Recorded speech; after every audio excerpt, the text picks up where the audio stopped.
សួស្តីបងប្អូនអរគ្នានៅក្នុងវីដេអូនេះយើងមករៀនអំពី BPO ឬក៏ Balance Price Range ណាជាទូទៅ BPO ឬក៏ Balance Price Range យើងប្រើប្រាស់សម្រាប់ model entry ណាយើងប្រើប្រាស់សម្រាប់ entry នៅក្នុង time frame ដូចជា15នាទីនិង5នាទីគឺល្អបំផុតសម្រាប់នៅក្នុងការ entry ណាអញ្ចឹង BPO ឬក៏ Balance Price Range ហ្នឹងយើងចាប់ដូចគ្នាទៅនឹង SVG ដូចគ្នាដែរប៉ុន្តែ SVG ដែលប្រសពគ្នាណាតែប្រសពគ្នាបែបម៉េច AVG ប្រសពគ្នាបែបនេះ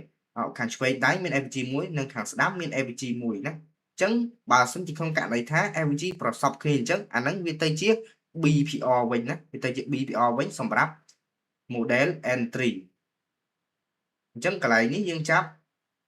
វិធី1វិធី2វិធី1និងវិធី3 candle ទី1 candle ទី2និង candle ទី3 candle បង្កើតទៅជា AVG បន្តមកទៀតប្រសពគ្នាទៅនឹង FG ខាងឆ្វេងដៃមួយទៀតវាទៅជា balance price range ឬក៏ BPR ណាអញ្ចឹង BPR វាដើរតួនាទីសម្រាប់ជា model entry មួយដែលអាចឲ្យយើង entry បានល្អបំផុតណានៅក្នុងហ្នឹង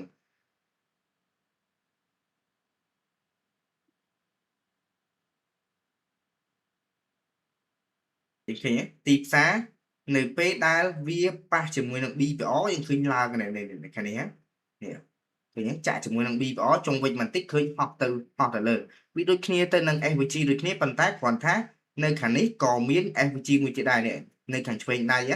ក៏មាន SVG មួយដែរអញ្ចឹង SVG ប្រសពមុខគ្នាវាទៅជា BPR វិញណាវាទៅជា balance price range នឹងឯងអញ្ចឹងកុំឲ្យខាត់ពេលយូរយើងមករៀនរបៀប entry ឬក៏ model entry buy model and sell model ទាំងអស់គ្នាអញ្ចឹងនៅក្នុងនេះខ្ញុំមាន buy model នៅក្នុងនេះស្រាប់ហើយណា buy model នេះយើងមានដូចជា OB សម្រាប់ទប់តម្លៃខាងក្រោមនេះមួយណាមេរៀនក្រោយទៀតខ្ញុំនឹងបញ្យល់តាក់ទងអំពី OB តាក់ទងអំពី buy side and sell side liquidity ទាំងអស់ណានៅក្នុងនេះ OB ហើយសួរថាហេតុអីបានទីផ្សារអត់ចាក់ទៅលើsell side liquidity នៅខាងក្រោមដោយសារតែមាន key OB ទប់តម្លៃនៅខាងក្រោមបន្តមកទៀតមាន inversion FG ដើម្បីទប់តម្លៃនៅខាងក្រោមមួយទៀតយើងឃើញ inversion FG ណា inversion FG ឬក៏ IFG ទប់តម្លៃអញ្ចឹងកន្លែងហ្នឹងកុំឆ្ងល់អីហេតុអីបានប្រាយហ្នឹងអត់បុកផ្ដាច់ OB ហ្នឹងឬក៏ចាក់មកដល់ត្រឹម liquidity ហ្នឹងដោយសារតែមាន inversion FG និង OB ដើម្បីទប់តម្លៃណា OB order block ហ្នឹងឯង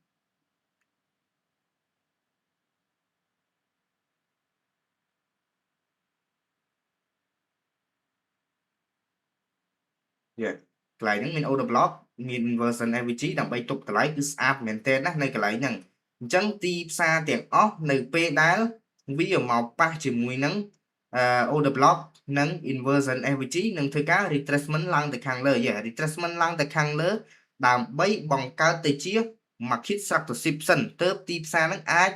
ឡើងទៅខាងលើបានបើសិនជាក្នុងករណីថាទីផ្សារហ្នឹងអត់ទាន់បង្កើតទៅជា market structure ឬក៏ MAS ទេអញ្ចឹងទីផ្សារហ្នឹងអត់អាចធ្វើការ up trend ឡើងទៅខាងលើទេនឹងធ្វើការផ្ដាច់ FVG ឬក៏ផ្ដាច់ order block ហ្នឹងទៅចុះទៅយក sell liquidity នៅខាងក្រោម sell liquidity នៅខាងក្រោមនឹងទៀតណាគឺបែបហ្នឹងប៉ុន្តែក្នុងករណីអញ្ចឹង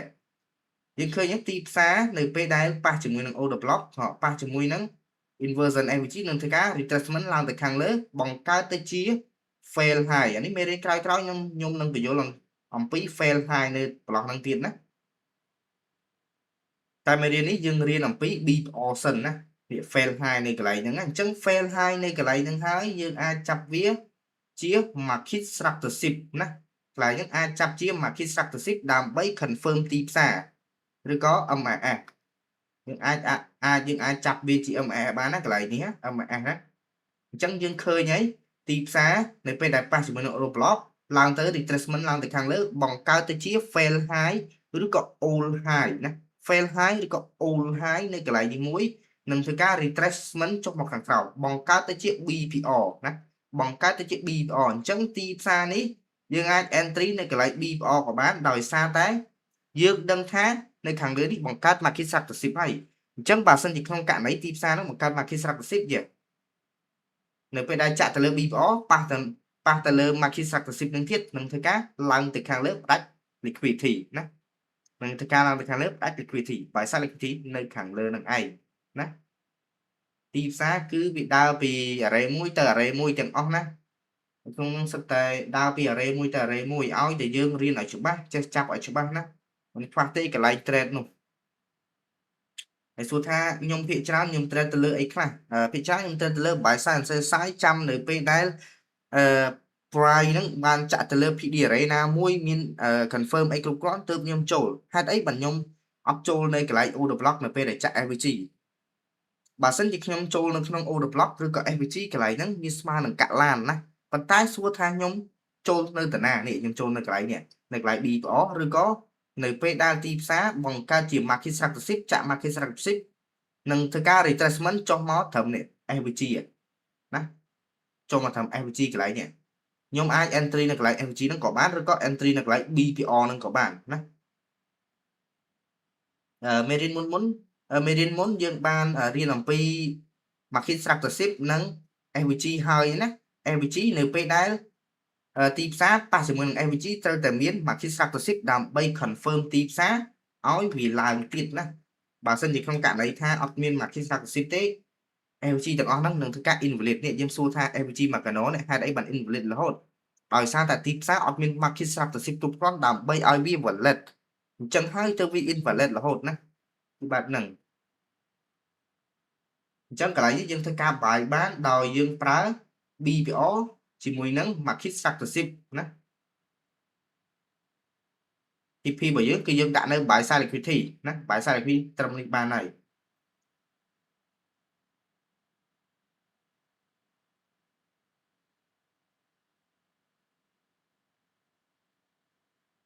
ណា SL 5លេខ TP ប្រហែលលេខ TP 33លេខងាយស្រួលយកមែនតើឲ្យតែយើងមើលឃើញទៅលើ market structure មើលឃើញទៅលើ BPO model entry ណា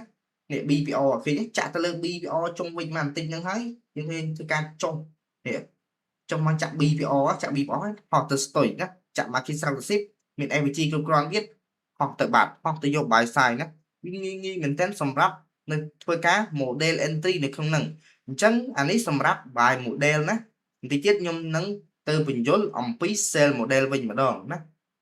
តោះឥឡូវយើងមកមើលជាមួយនឹង sell model វិញម្ដងណាថា sell model មានអីខ្លះនៅក្នុងនេះអញ្ចឹង sell model យើងឃើញនេះកន្លែងនេះយើងចាប់ទៅលើ BPO មួយដែរណា BPO ប៉ុន្តែមុននឹងចាប់ BPO សូមអ្នកទាំងអស់គ្នាត្រឡប់ទៅមើល buy side and sell activity swing high and swing low ជាមុនសិនមុននឹងធ្វើការ sell ណាបើសិនជាករណីថាយើងអត់មើលទៅលើ buy side and sell activity ទេយើងអត់អាចទៅរក key ឬក៏ទៅរក model entry ណាមួយចុះមកទេបើសិនជាក្នុងករណីទីផ្សារហ្នឹងនៅ 50% ត្រឹម premium discount អីអញ្ចឹងទៅណាបច្ចុប្បន្ននេះទីផ្សារវាហោះឡើងខ្លាំងណាបានហោះឡើងខ្លាំងអញ្ចឹងវាអត់មាន high ទេប៉ុន្តែអានេះខ្ញុំ trade គឺ trade នៅ previous daily high ឬក៏ daily bias នៅពេលដែលវា sweep high ទេនេះ daily bias ណា daily bias នៅពេលដែលវា sweep high ហើយខ្ញុំបញ្យល់តិចតទៅអំពី daily bias ណា daily bias ភាគច្រើននៅពេលដែលខ្ញុំចូល trade ណាខ្ញុំត្រូវការមើល daily bias នៅពេលដែលវាបើសិនជាក្នុងករណីថាវាទៅ sweep high ឬក៏ sweep low ណាឧទាហរណ៍បើសិនជា sweep low ខ្ញុំរកកន្លែង buy នៅក្នុងថ្ងៃហ្នឹងបើសិនជាករណីថា sweep high ខ្ញុំអាចរក model sell ចុះមកបានអញ្ចឹងណាអញ្ចឹងកន្លែងនេះគឺជា previous daily high ឬក៏ daily buy អញ្ចឹងកន្លែងនេះដាក់ previous daily high មកឬក៏ buy side activity ក៏បានដែរតាមតែអ្នកចាប់ទេយើងចង់ចាប់អីក៏បានដែរណាកន្លែងហ្នឹងចង់ចាប់ជាមួយនឹង buy side activity previous daily high previous daily low ចាប់អីចាប់ទៅណាកន្លែងហ្នឹងអញ្ចឹងយើងឃើញហើយថាទីផ្សារនៅពេលដែលប៉ះជាមួយនឹង previous daily high ឬក៏ buy side activity ណាធ្វើការ move ចុះមកខាងក្រោមអញ្ចឹង move ចុះមកខាងក្រោមបង្កើតឲ្យគេកន្លែងនេះបង្កើតទៅជាពុកសុសឬក៏ TS នឹងឯងអញ្ចឹងសួរថាបើសិនជាក្នុងករណីយើងចាប់កន្លែងនេះទៅជា TS បានអត់យើងចាប់បានណាកន្លែងនេះចាប់ជា TS ក៏បានដែរនេះ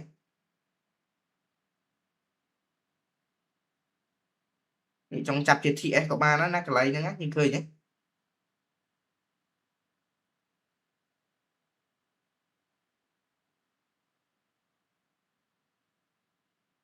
ជា TS អញ្ចឹងមកបន្តមកទៀតយើងមើលផ្សារថាវាមានអីខ្លះនៅខាងក្រោមហ្នឹងទី1មាន market structure market structure អានេះគឺជា fail low ណា fail low បើសិនជាក្នុងករណីថាយើងចង់ទៅរក market successive ឬក៏ MAS ហ្នឹងយើងត្រូវការមើលទៅលើ fail low and fail high បើសិនជាក្នុងករណីថាយើងរក buy model មើលទៅលើ fail high បើសិនជាក្នុងករណីថាយើងរកទៅលើ sell model អាចរក fail low បានណា fail low ហេតុអីបានខ្ញុំចាប់កន្លែងនេះទៅជា fail low ដោយសារតែវាបានបង្កើតទៅលើ low ថ្មីហើយនេះ low នៅខាងក្រោមនេះណាអញ្ចឹងកន្លែងនេះ low វាទៅជា market successive ដែលវាបាន fail low រួចហើយណា MAS កន្លែងហ្នឹងនេះបាន fail low រួចហើយអញ្ចឹងនៅពេលដែលទីផ្សារបង្កើត market successive ណានៅពេលដែលទីផ្សារបង្កើតទៅលើ market successive នឹងរួចរាល់ហើយវានឹងធ្វើការ pull back ឡើងទៅខាងលើដើម្បីទៅប៉ះ PD array ណាមួយឬក៏ទៅប៉ះ model entry ណាមួយឲ្យយើងធ្វើការ sell ចុះមកបានដោយប្រើប្រាស់ model BPR នេះ BPR នៅកន្លែងនេះមានមួយយើងឃើញនេះ BPR ចាក់ BPR ណា BPR តូចប៉ុន្តែតាន់ណាតូចមែនប៉ុន្តែតាន់ណាស់ទៅលើ BPR មួយហ្នឹងនេះយើងឃើញទេ BPR ខាងនេះ FVG មួយខាងនេះក៏មាន FVG មួយដែរអញ្ចឹង FVG ប្រសពមុខគ្នាវាទៅជា BPR កន្លែងហ្នឹងអាចចាប់ទៅលើ BPR បានណា BPR យើងឃើញទេទីផ្សារមានទៅលើ TS នៅខាងលើមួយធូរសុសហ្នឹងឯងបន្តមកទៀតមានទៅលើ market successive គ្រប់គ្រាន់ដើម្បីបញ្ជាតម្លៃឲ្យចុះណាបញ្ជាតម្លៃឲ្យចុះមុននឹងចុះវាធ្វើការ pull back ឡើងទៅខាងលើណា pull back ឡើងទៅខាងលើ pull back ទៅប៉ះទៅមួយនឹង BPR ណា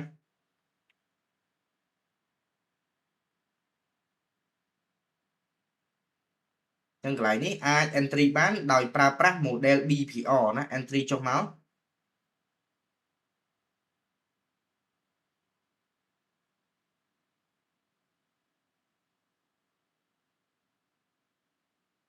ហើយសួរថាបើសិនជាក្នុងករណីយើង entry នៅ BPR ហ្នឹងតើ SL យើងគួរដាក់នៅតាណាណា SL យើងអាចដាក់នៅ high នេះបន្តិចក៏បានណាអាចដាក់នៅកន្លែងបង្កើត BPR high បន្តិចក៏បានឬក៏ SL យើងដាក់ត្រឹម 50% បានហើយឬក៏ SL ដាក់នៅខាងលើនេះបន្តិចមកណាSL ដាក់ត្រឹម3លេខតែ SL តែ3លេខទេសម្រាប់ model entry យើងមាន confirm គ្រប់គ្រាន់ណាបើសិនជាក្នុងករណីយើងចេះតែចូលកាក់ឡានឬក៏ប៉ះទៅ array ណាមួយអត់មាន confirm มันមានច្បាស់លាស់ផងយើងចេះតែចូលដែរអានោះស្មើឲ្យដាច់ហើយតែបើសិនយើងមាន model entry គ្រប់គ្រាន់ណាយើងអាចចូលបាននេះឃើញទេវាចុះមកក្រោមចុះទៅយកអីគេប្រកាសជាចុះទៅយក Sesa liquidity នឹងឯងណា Sesa liquidity នៅខាងក្រោមនេះSesa liquidity នៅខាងក្រោមនឹងឯងអ្នកគេចុះមកផ្ដាច់ជាមួយនឹង Sesa liquidity នៅខាងក្រោមនឹងឯងណា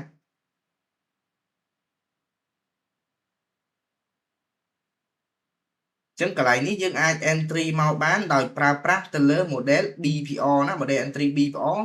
entry មកចុះត្រឹម Sesa liquidity ណាបានច្រើនលេខណា Sesa liquidity ណា SL តែ3លេខកន្លះទេប៉ុន្តែ entry មកនេះយើងមើលបានប្រហែលលេខបាន48លេខណាមិនធម្មតាទេណាសម្រាប់ model entry BPR ហ្នឹងអញ្ចឹង entry ទៅលើ BPR market successive ដើម្បីបញ្ជាតម្លៃទៀតណានេះយើងឃើញកន្លែងក៏ fail low ដែរនេះនៅខាងក្រោមនេះ fail low ទាំងអស់ហ្នឹងនៅខាងក្រោមហ្នឹង fail low ហ្នឹងហើយគឺជា market successive ដើម្បីបញ្ជាតម្លៃណាបញ្ជាតម្លៃទាំងអស់កន្លែងហ្នឹងអញ្ចឹងហើយនេះ market successive ទាំងអស់ណាកន្លែងនេះmarket successive CISD ណាចាក់ array ចុះចាក់ array ចុះតែម្ដងណានៅកន្លែងនេះអញ្ចឹងហើយទើបខ្ញុំ recommend ឲ្យរៀន model entry ឲ្យបានច្រើនណាអត់មាន market successive អីគ្រប់គ្រាន់ណាជាតម្លៃធ្លាក់មកហ្មង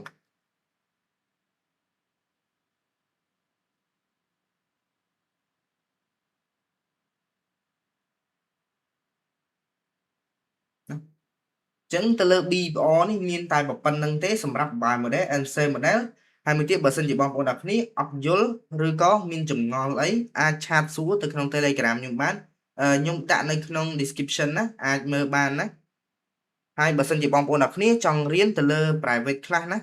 អាចតាក់ទង contact មកខ្ញុំបានតាម Telegram ក៏ខ្ញុំដាក់នៅក្រោម description នឹងដែរណា